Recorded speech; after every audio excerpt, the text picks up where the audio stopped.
E eu te convido a abrir em Jó, capítulo 31, versículo 1 e versículo 9. Na verdade, eu te convido a ler todo o capítulo 31 de Jó, mas nós vamos assim, trabalhar, nos fixar no versículo 1 e no versículo 9.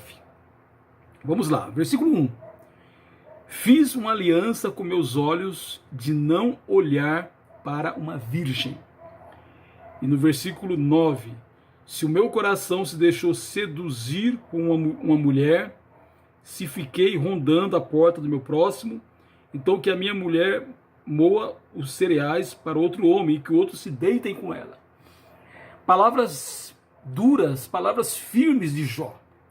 Todo o capítulo de Jó, cuja leitura eu sugiro, são exemplos de como o Jó procurava viver uma vida íntegra. Não é por menos que no capítulo 1, o próprio Deus vai elogiar Jó e diz para o diabo, para Satanás, para o acusador: você viu meu servo Jó?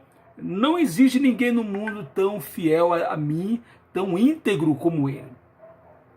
Então, de fato, Jó é um homem cuja ética, valores morais, mas valores sociais também são destacados no livro.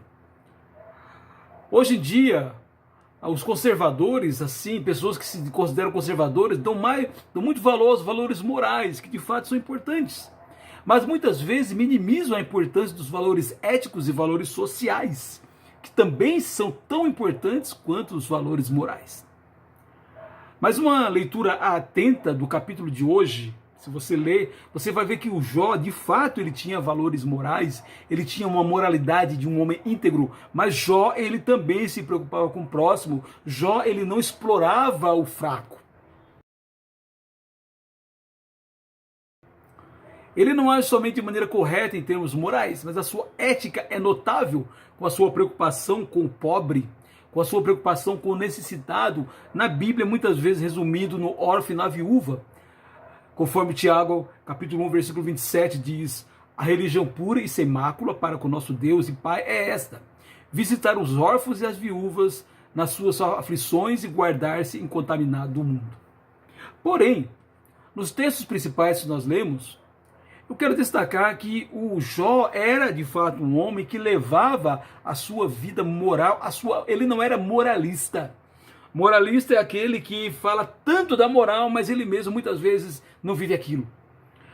E no versículo 1 ele diz que fez um voto com seus olhos para não fixá-lo numa jovem. O patriarca também diz que jamais permitirá que seu coração seja seduzido para que ele tenha um caso com uma mulher casada que tem marido. Você que me conhece sabe, nas minhas mensagens eu costumo dizer que talvez a maior batalha de todo homem seja controlar os seus impulsos sexuais. Existem outros, claro, não é só sexo, mas é inegável. Normalmente nós homens somos atraídos pela beleza física feminina e eu quero dizer para você que um primeiro olhar faz parte da condição, assim, feminina.